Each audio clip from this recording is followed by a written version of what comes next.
September মাসের 15 তারিখ থেকে অক্টোবর মাসের 15 তারিখ অবধি বোগেনভিলিয়া গাছে একটি খাবারের রুটিন প্রয়োগ করব। তাতে কি কি খাবার থাকছে দেখে নেওয়া যাক।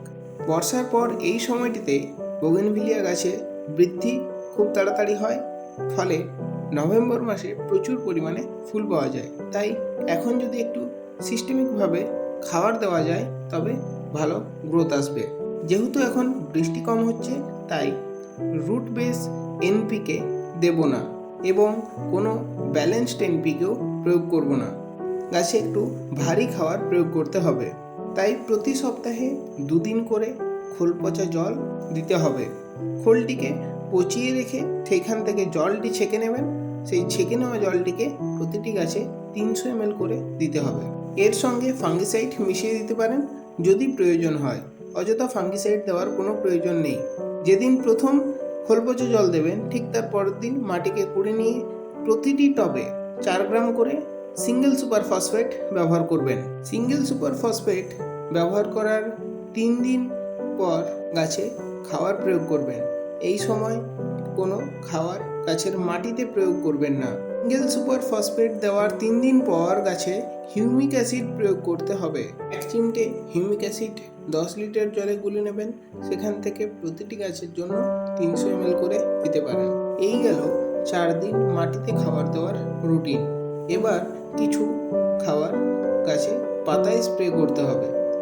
প্রথম হচ্ছে মাইক্রোনিউট্রিয়েন্ট। প্রতি সপ্তাহে 1 দিন করে মাইক্রোনিউট্রিয়েন্ট প্রয়োগ করবেন এবং 1 দিন পিজিআর অবশ্যই প্রয়োগ করতে হবে। Plant growth regulator. খাবার দেওয়ার সাথে সাথে পিজিআর যদি দেওয়া হয় তবে গাছের গ্রোথ ভালো হবে এবং দ্রুত হবে।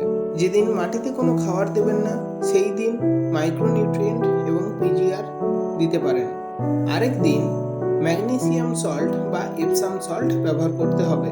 এপসাম সল্ট প্রতি লিটার জলে 4 গ্রাম গুলবেন, তারপর গাছের পাতায় ভালোভাবে স্প্রে করবেন।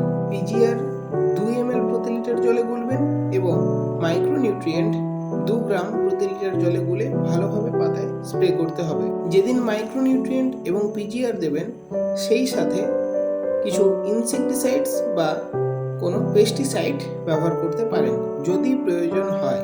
অযথা ইনসেকটিসাইড, পেস্টিসাইড বা ফাঙ্গিসাইড ব্যবহার করার দরকার নেই। সেপ্টেম্বর মাসের 15 তারিখ থেকে অক্টোবর মাসের 15 তারিখ অবধি এই রুটিন মাফিক খাবার দিতে পারলে গাছ ঝাঁকড়া হবে এবং গাছের গ্রোথ ভালো হবে।